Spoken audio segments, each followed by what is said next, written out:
Hai Positive People. Kita melanjutkan seri pengajaran kita kembali dalam Markus pasal 1 ayat 14 sampai 20. Sesudah Yohanes ditangkap, datanglah Yesus ke Galilea memberitakan Injil Allah.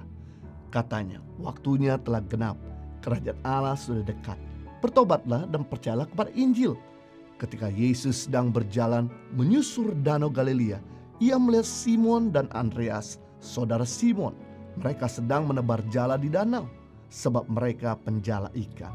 Yesus berkata kepada mereka, "Mari, ikutlah aku, dan kamu akan kujadikan penjala manusia."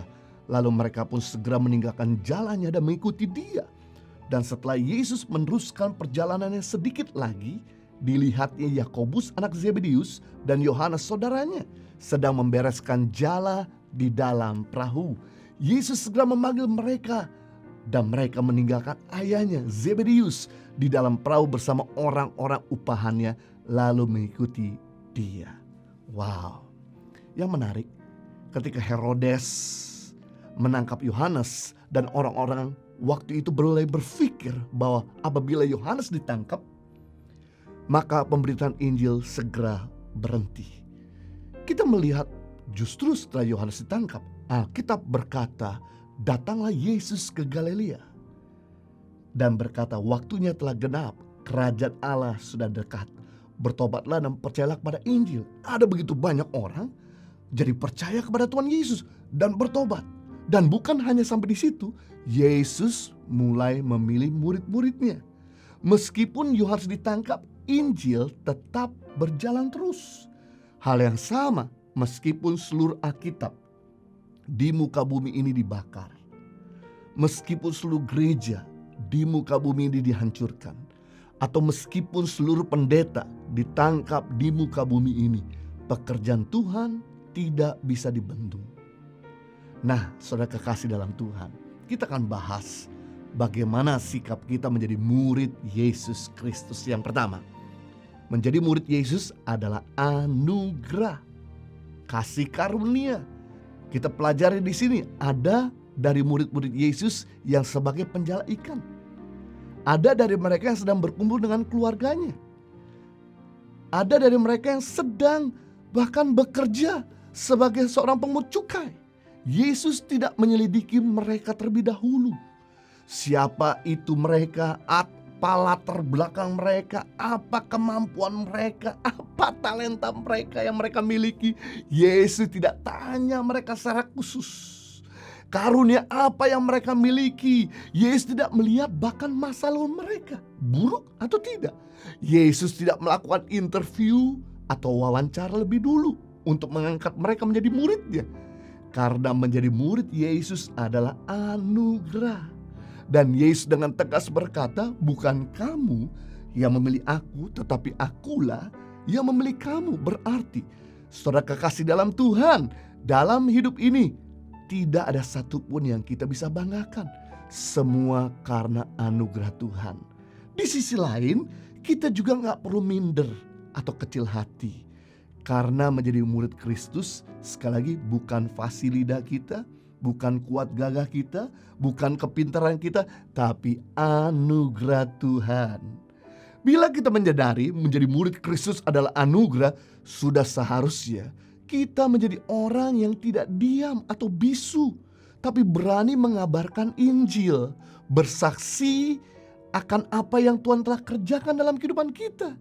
Sama seperti kita ketika tahu ada makanan enak, ada rumah makan yang enak, pasti kita gak akan mungkin tinggal diam. Kita akan langsung cerita kepada keluarga, kepada teman. Kita mulai post di media sosial dan memberitakan bahwa di sini ada makanan yang enak yang kalian perlu coba.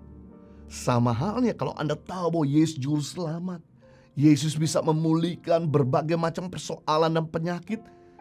Tentu kita gak bisa simpan sendirian.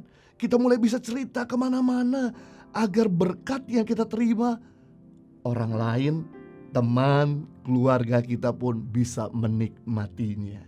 Bila kita menyadari menjadi murid Kristus adalah anugerah atau kasih karunia, maka kita tidak bermain-main lagi dalam dosa. Kita gak akan lagi mau nyakiti Tuhan. Kita akan terus mengasihi Tuhan dengan melakukan firman-Nya.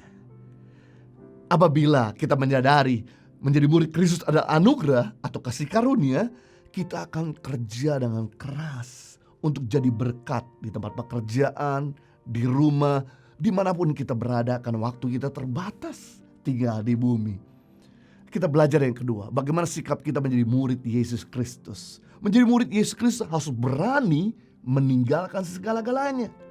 Petrus dan Andreas berani meninggalkan pekerjaan dan usahanya untuk mengikuti Yesus.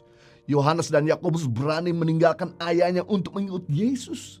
Ada banyak orang ingin mengikuti Yesus, tapi tidak mau bayar harga untuk lepasin rokok, perjinahan, pornografi.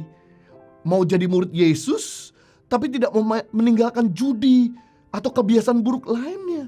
Saya ingatkan saudara bahwa orang-orang dipilih untuk menjadi murid Kristus adalah orang-orang yang berani untuk meninggalkan segala-galanya.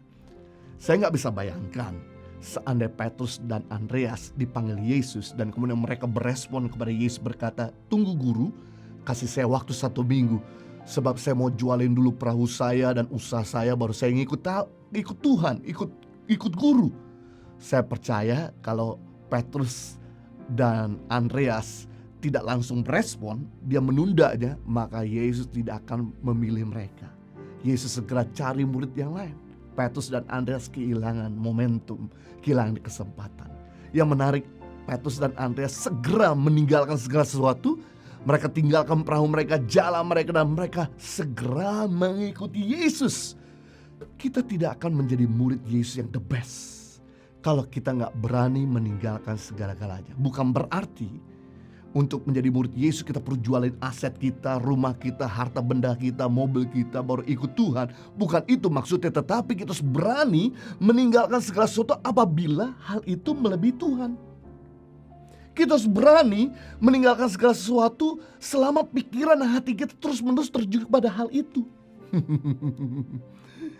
Segala sesuatu yang melebihi cinta kita kepada Tuhan, berarti itu telah menjadi berhala dalam hidup kita. Dalam 24 jam, mana yang kita lebih banyak habiskan waktu kita? Kepada Tuhan atau kepada gadget kita? Kepada Tuhan atau kepada hobi kita? Kepada Tuhan atau kepada kita punya gengsi? Hari-hari ini saya lihat di Instagram, begitu banyak orang di musim COVID ini, pandemik ini, terus selalu mau eksis dengan menampilkan, wow. Saya sih tidak ada masalah. Yang penting kita punya hati yang tulus menampilkan itu, bukan untuk show off. Dan kita juga harus punya waktu sama Tuhan. Karena apabila kita gak punya waktu sama Tuhan, berarti kita menjadikan hal itu melebihi Tuhan.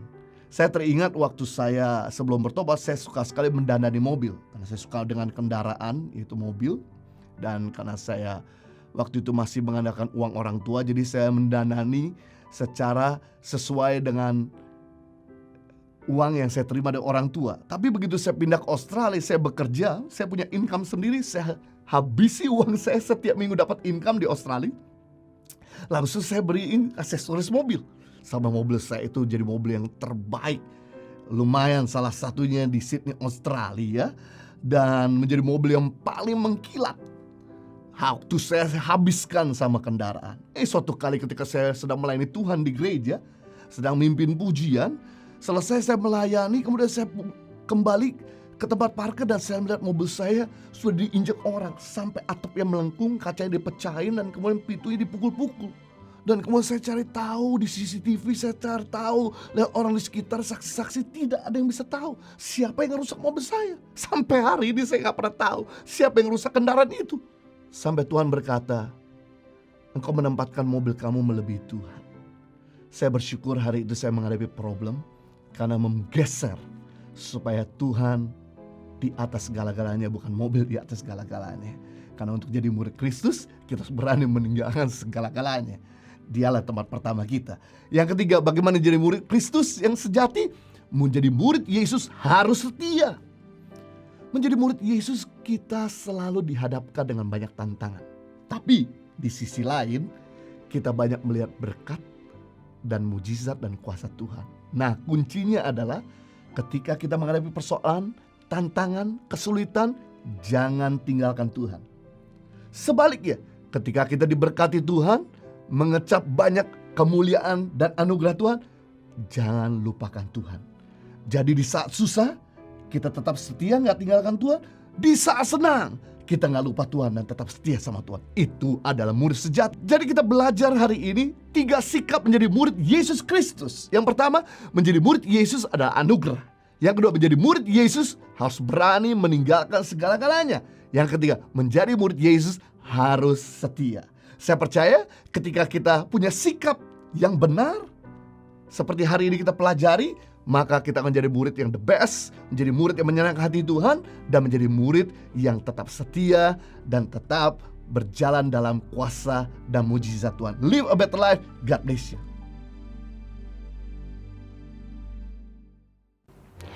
3 hal ini sebenarnya yang paling membuat saya tuh sedih. 3 hal ini tuh yang paling bikin gak tahan. Yaitu 1, kalau sampai orang gak bisa makan.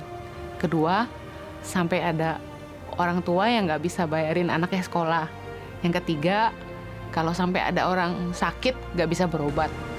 Meninggalkan kenyamanan hidup, mengikuti panggilan hati, mengandalkan Sang Pencipta, berjuang membangun negeri. Journey Tangan Pengharapan Special Edition. Henny Kristianus, the founder. Grow in love.